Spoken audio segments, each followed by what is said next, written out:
Welcome everyone, my name is Faulkner. I'm the online event coordinator for staff development for educators, and I'd like to thank you for joining us today for Mindfulness in the Classroom, Slowing Down to Speed Up Success, K-5 with Dedra Stafford. Before we start, there are a few things you should know. To allow for Dedra to be heard clearly, attendee microphones are muted. We do invite you to use the questions text box on your screen throughout the webinar to submit questions for our Q&A period at the end. Any audio or video problems you might experience during the presentation can usually be solved by closing any other programs or applications you might have open on the computer. The session is being recorded, and you should receive a link to the archive within 48 hours. And finally, at the end of today's presentation, you will see a short survey. By completing that survey, you do assist us in providing future complimentary webinars. For those who might not know us, Staff Development for Educators provides professional development for pre-K through 12 educators through on-site PD, PD events, web-based PD, and PD resources. We empower educators with research-based, innovative, and rigorous PD that's practical, motivating, and fun. We're pleased to have SD's friend Dedra Stafford joining us today. Dedra is an internationally known speaker, trainer, and author. She is a former middle-level teacher and district professional development specialist who provides training in classroom management, differentiated instruction, technology integration, and teacher motivation. A regular contributor to professional journals and online teacher resources, she stays abreast of current educational issues as well as technology trends. Welcome, Dedra. Take it away. Hi, thanks, Faulkner. How are you guys doing today? I hope everyone has found a quiet place to sit and enjoy a little staff development via the webinar. Have to tell you as I get started that my office is in my home. If you hear a dog bark, just don't worry. It's just like your classroom. We just keep moving on. And as we get started, let me just tell you that this webinar is based on the first chapter in the book that Debbie Silver and I co-wrote together, Teaching Kids to Thrive. You can get a copy of that book. You can go to the website that correlates with that book. You can reach me through my website or Facebook or Twitter to ask any extra questions or to get to any of the resources. Also, let me just tell you that when I started this presentation, I do a lot of these live, and so there were lots of video links that I couldn't show you in a webinar, but I wanted to. So I added those slides in. I won't talk about them as we go through it, but the QR codes and the links are there, so you can watch those videos on your own after this webinar to kind of supplement. So we're talking about mindfulness today for K-5, and the first thing that comes to mind for me is the 2017 student. The student that started pre-K this year will graduate in the spring of 2031. And so I think about that, and I think about what do we have to do to prepare kids for a world in 2031 when the future is moving faster than I ever imagined here at 2017.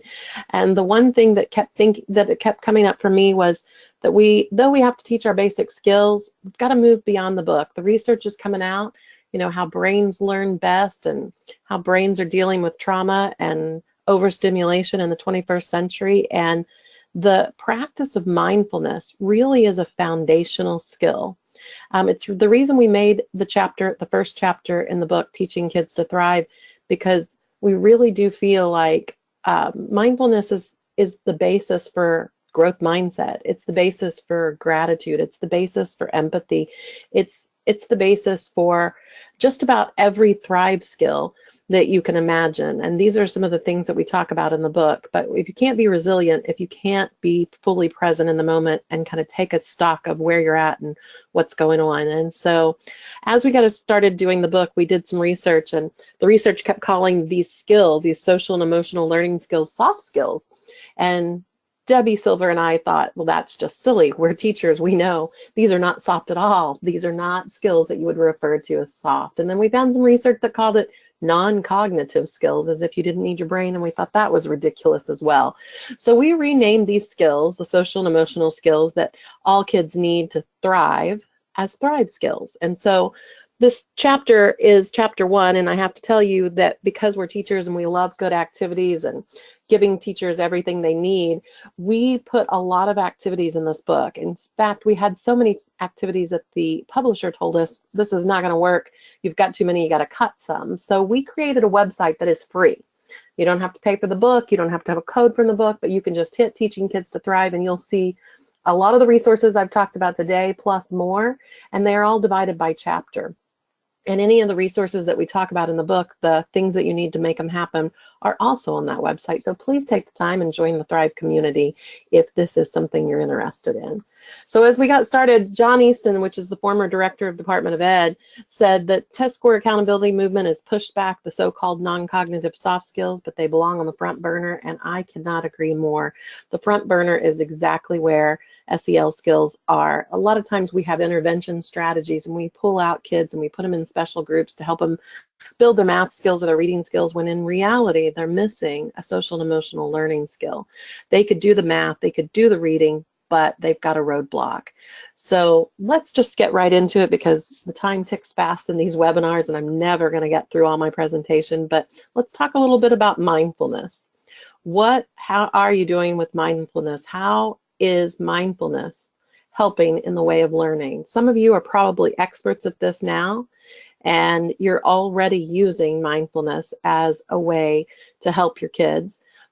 And some of you are new to this. So I'm going to try to hit it from all areas, but it's basically a way to become aware of our reactions and our emotional triggers as we practice a method for calming our minds and our bodies. It's very basic. It's very simple. There's no right or wrong usually, but it's not always that easy. So before we get started about using mindfulness in the classroom, I'd really like to kind of take a mirror and let's just reflect on ourselves for just a little bit. You cannot teach mindfulness if you don't practice it. You can't really sell this if you haven't had an experience in it. It's like working in the classroom. If you've never done the math, you can't really teach the math. So mindfulness should start right with you. Before you take it into your classroom, you should really start working on these practices. They'll help you become more responsive and less reactive, which in my opinion is always good in a teaching environment. These are a few quotes from a few people in education that once they started practicing mindfulness activities, they really saw how it could change things. Now, you might be a mindfulness guru. You may already be practicing mindfulness, and you have a 40-minute ritual in the morning before you ever walk in the door of school, and this is your thing. This is your Zen. But I don't want everyone to think that if you're not completely Zen with mindfulness, this is not for you, because that's not right. If you need a quiet, still moment, which I haven't met a teacher that doesn't need a quiet, still moment, then I challenge you to try some mindfulness activities. I think it'll bring a little calmness into that crazy bell-to-bell schedule that we run and do every day as teachers in our classrooms. And maybe this looks nice, but it doesn't seem realistic, and maybe this is your mindfulness moment. Maybe just a second in a quiet little place, you can just take a few breaths and bring yourself back home. Whatever you decide to do, I challenge you to try this on your own and do it your way. Start your own morning or evening ritual of mindfulness and reflect on how it can help you. Read a book. There's lots of books. I've given you several examples of books. Find a podcast to listen to, or an app to use, and even hit the Thrive website. Now, as I say all this sounds really good, and the fact that you might be thinking, is she crazy? I don't have time for this. I barely have time to go to the bathroom, and she wants me to have a mindfulness minute. But in reality, we could simply start by just breathing, just paying attention to taking a few breaths. So I'm going to challenge you to do a 1, 2, 3 breathe rule. And the rule is this. If you are unlocking a door, take 3 breaths. Be completely conscious in your breathing and what's going on. So if you're unlocking your classroom door, you're unlocking the front door to your house, just stop as you put that key in and think, I need to take the 3 breath rule. Take 3 deep breaths. Really focus on your brain and where you're at in the present moment and be completely there. Maybe it's when you're going to the bathroom. Take 3. While you're sitting there, nobody can disturb you. Take 3 deep breaths and just collect your thoughts. Maybe it's while you're standing at the copier. You know, the copier makes a nice little humming noise while you're waiting for those copies to process. Use that as your meditation time. But whatever you do, do something. Try it before you ask kids to try it. Start with little moments.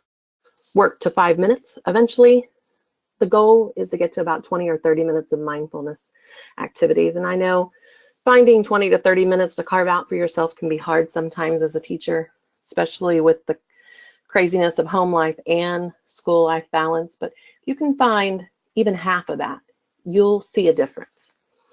Once you've developed your own practice of mindfulness, you're going to see what an impact that makes in your classroom, and you're going to, in your own life, and then you're going to be ready to bring it into your classroom. So let's talk classroom for just a minute. Since about 2007, educators in the country have been formally introducing students to mindfulness. If you type mindfulness into Google, you'll get 27 million hits. There's something to be said about mindfulness. It's everywhere. So integrating those tenets of mindfulness into your classroom has really gotten a lot of support, and the neuroscience actually supports it as well. It helps the learners grow and control their brains in a particular way. There's something about being able to focus that parents and educators and psychologists are grabbing a hold of and realizing that that might be the silver bullet for some of our kids, that it just might be the piece that helps them in their overstimulation. They are the generation of overstimulation. When you think about your third grader, your kindergartner's day, you know before they walk in your door, there's been a lot going on. And you know all day long we move very fast in the school. And then before you know it, they're jumping on a bus. Have you been on a school bus lately? There's no mindful minutes there. And then usually when they go home, there's screens everywhere. There's lots of things going on. Very rarely do they get still with their own thoughts. And even about at least half of our kids will put their head down at night on the pillow with a TV or a screen or an earbud, pushing information into their brains even while they fall asleep. So when are your kids alone with their thoughts? When are your kids still and quiet? If you think about that and you think probably not very often, then how can we use that in the classroom to help them develop that skill and create a practice? Daniel Goldman says the more you can concentrate, the better you'll do on anything, because whatever talent you have, you can't apply it if you're distracted. This ability is more important than IQ or socioeconomic status of the family you grew up in for determining your career success, financial success, and your health.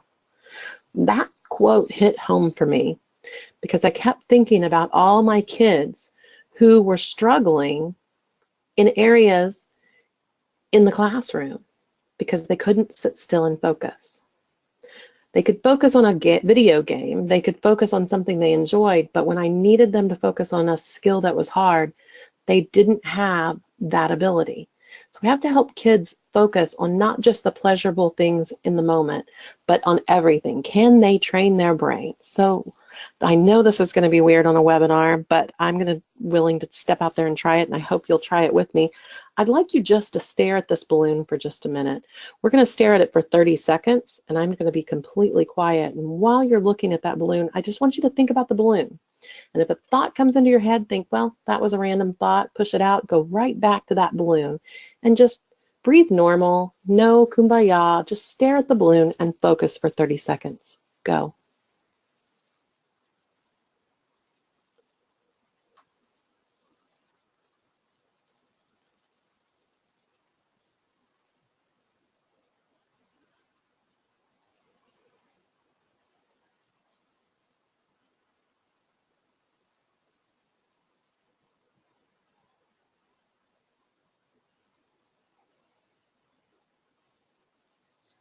And stop. Now, I know that was probably the strangest 30 seconds of professional development webinar you've ever received. And your mind might just have been looking like this during that 30 seconds. Now, some of you that have practiced mindfulness for quite a long time probably had no problem with 30 seconds focusing on that balloon. But if that is not something you are familiar with doing, if your brain hasn't been trained to focus on an object and just think about it, then your brain might have sounded something like this during that 30 seconds. This is weird. Balloon? How long has it been? Oh man, my back hurts. Balloon, balloon. I think I want tacos for dinner. I need to go to the bathroom. Oh, yeah, balloon.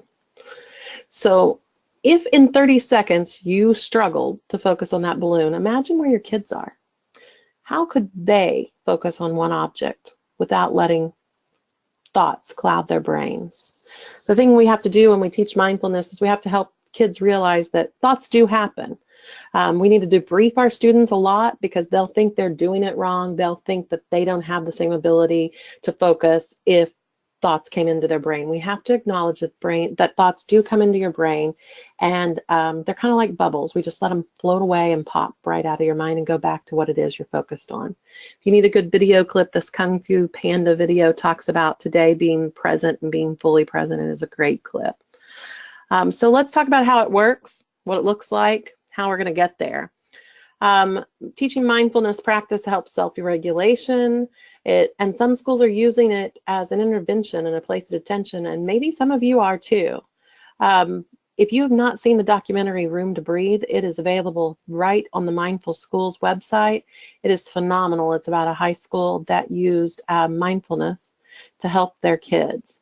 There are other schools that are doing it. The Falcons in Vistacon Valley in California started using what they called quiet time, twice a day, once in the morning, once in the afternoon, and they saw suspensions and fights drop by 50%.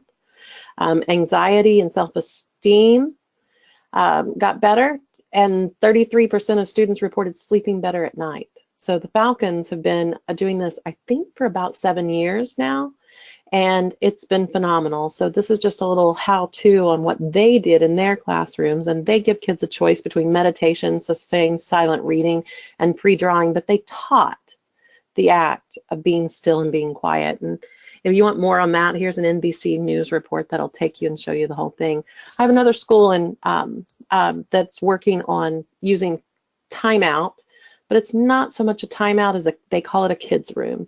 And so basically, any elementary student can decide they need the kids room, and so they can say they need to go to the kids room, and it's usually a 15-minute pull out from the classroom. The kids or the teacher can send them to the kids room. There's a resource teacher waiting for them, and they get 5 minutes of cool down activity, 5 minutes of debriefing with the resource teacher about what happened and what was going on, and 5 minutes to re-engage. So a lot of times they use mindfulness or breathing techniques to help their kids get there. Here's another school, and this is just a resource piece that goes with what they were doing in an intervention, and you are free to hit that and use that to see how it can help you. I have one other high school, and I know we're with elementary, but I have to tell you, this high school was a tough high school, and they've implemented what they call the red hot chili pepper. Anytime a kid needs a little bit of time away from the situation or the teacher or the test or whatever is going on, they can ask for the red hot chili pepper, and they go to the resource room. And since the school has been implementing this, just in this year, they've had a 73% referral decrease, because so many times our kids were overreacting or reacting to a situation that they didn't have control over. So by taking control and being able to move themselves out, they put themselves in a great position. Whatever you decide to do, whether you decide to use it for intervention or you decide to use it in your classroom to help kids learn to focus or just help kids learn to be still, start small and build from there. Whether you're using it at the beginning of the day, during circle time, right before a test, after recess, or a quiet room, find your place. My warning to you is, especially if you live where I do in the Bible Belt, be careful of your word choice. Mindfulness doesn't have the same connotations as the word meditation. Probably best to avoid a Tibetan singing bowl and just use a chime or a bell to get kids to practice their mindfulness. In the book, we talk about Dr. Greg Enriquez, and he talks about the fact that he uses a method called CALM: curiosity, acceptance, loving, compassion, motivated to learn. Just helping kids have a little bit of mindfulness into their day-to-day practices. However you decide to use mindfulness, you need to use it the best way for you, your students, and your school. So in my opinion, there's no real rule. So in these last 10 minutes, I'd like to give you a lot of resources, some things that you can try in your classroom, things that you can look at and see how best to use them. If you have not heard of Go Noodle, Go Noodle has been known for their brain breaks, getting kids up and moving and the blood flowing before you can sit them down and focus and learn. But they have recently introduced mindful videos, ways to help kids relax, help to bring down anxiety, help to be still, help to focus. They have several resource videos and they're free to use. Here's another activity. This one's from Susan Stifelman, and she's teaching kids to breathe through a straw. So just generally controlling your breath is the first way to start practicing that focus of your brain and your mind and mindfulness. And so this little activity walks kids through breathing through a straw and trying to control their breath so that they eventually can not feel the air on their hand at the other end. Another thing you can do, and I have to tell you, as a high school kid, I experienced this back in the 80s, a long, long time ago. I had a biology teacher that would run us through a body scan of just simply relaxing our bodies and being aware of our bodies before we took a test. So it was just her way of kind of slowing down and getting our brains focused to learn. And I have to tell you, I don't remember a lot from her class, but I do remember the act of taking a mindfulness minute before that test. And I used that many years later when I was stressed over test anxiety. So maybe that's a skill that you could use in your classroom if you have some kids that need it. If you're working with little ones, I highly suggest you look at this video, the video by Daniel Goldman, where he talks about breathing buddies, and the kids simply place stuffed animals on their bellies and they take breaths and they control when the little stuffed animal goes up and goes down. PBS has actually written a song called Belly Breathe, which goes along great with this activity, or just simply some quiet meditation music. But whatever it is to get our kids still and practicing controlling their breath. Once they control their breath, then they're able to control the thoughts in their mind. And from the thoughts in their mind, then they learn focus and stillness and acceptance and non-judgment of their thoughts. So it's kind of the first step to get there. I'm sure you've noticed what I've noticed. Some of our kids are coming to school with a lot of stress, a lot of worry, and I think getting rid of that is some of the things that we can help with mindfulness. But this is another activity that'll help them just kind of practice that use of throwing out all the thoughts and the stresses that go on in our minds by having them write down or draw a picture of what might be worrying them and then throw it in the worry monster and let him eat that up. So just a nice way to encourage our kids to practice mindfulness and get those obstacles out of their brains. If you've never tried this activity, I highly suggest you do this. This is mindful meditation with food. This just is a simple activity that's in the Greater Good in Action website that's phenomenal. It'll walk you through the whole step, but it's just an ability to hold and see and touch and swallow and just really focus on one piece of food and how it feels. We often eat and we never even think about how food sees, how we see it, how we touch it, how we swallow it. A really nice activity to do is to give the kids each a chocolate chip or a mini marshmallow or whatever it is and just let them eat it. And then let them do it again using the mindful meditation, and then let them journal or have an open discussion about how different it was the first time to the second time. If you have not seen this book, this is a must look at for anyone that's looking to bring mindfulness into young kids' lives. This is Sitting Still Like a Frog, and this is a book with a CD, and it talks about just practicing those concentration skills, those impulse control skills, and being still like a frog. And it's mainly made for kids ages 5 through 12. Based on the Sitting Still Like a Frog, we suggest that you think about having a lily pad area, an area where there's bean bags or chairs or a small table, and just really helping kids focus in on when they need a time, and then asking for that time and letting them be in control of when they go out and in the lily pad area to kind of gain control when they feel like things are swirling around in their mind and they're not able to focus. This is an activity that's in the book and it's also on the website. It's just helping kids build self-regulation skills from mindfulness. So the idea of breathing, thinking of a plan, and then using that plan when things get frustrating. So definitely check out the website to find more about that. If you have older kids, I suggest that you take them on a mindful walk, allowing them to think about some things that we come in contact with every day and what the stories are behind those items and how they make them feel. So for example, just waking up in the morning, who makes the sheets, where do they live, who washed my sheets, and how does washing and making the bed make them feel? Going to school, what's the story behind the lady on at the bus stop? What do I see when I look at her? Just being still and thinking through the world. This is another activity that's also in the book, but just helping our kids be still and noticing the present moment around them, which is not something that many of us get much practice at.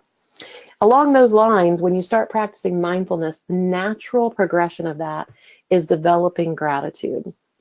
Developing gratitude in the United States is huge. We are big believers in the scarcity theory, where there's more is more.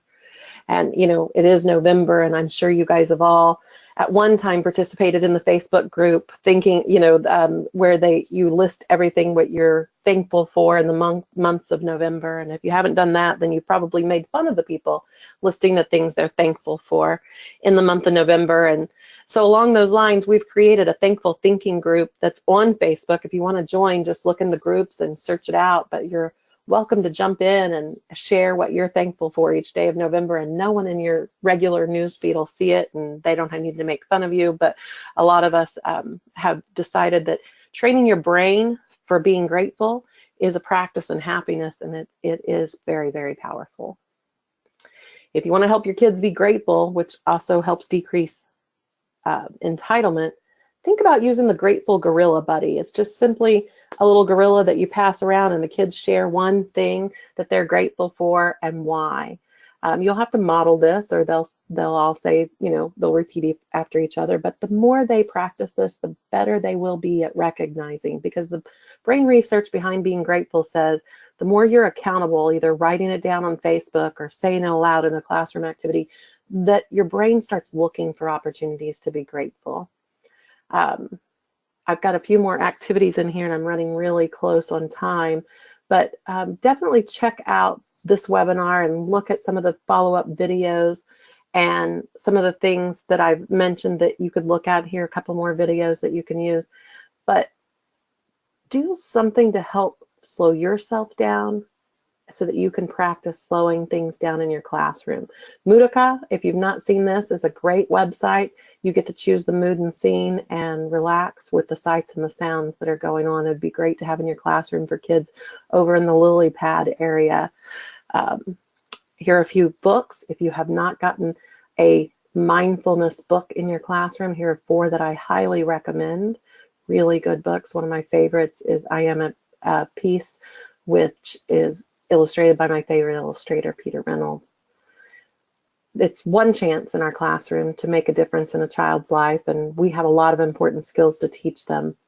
But those skills, I think, are built on the foundation of being able to focus and to slow down and be fully present. And so that starts with chapter 1 of Teaching Kids to Thrive, and that's mindfulness. So I hope today that I've shared some things to make you think.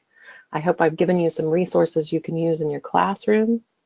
And I hope that you go back and look at some of these videos and use them as follow-up to help you get there. I know this was fast and furious. If you would like more, I can certainly help you out with professional development, and Faulkner's going to tell you more about that. All right, thanks, Dedra. I'm just going to take a minute and give everybody one last chance to submit any questions for Dedra. And in the meantime, to thank everybody for being with us today. We would like to offer you a 10% discount off PD events or training by using the promo code WebBrief before December 9, 2017.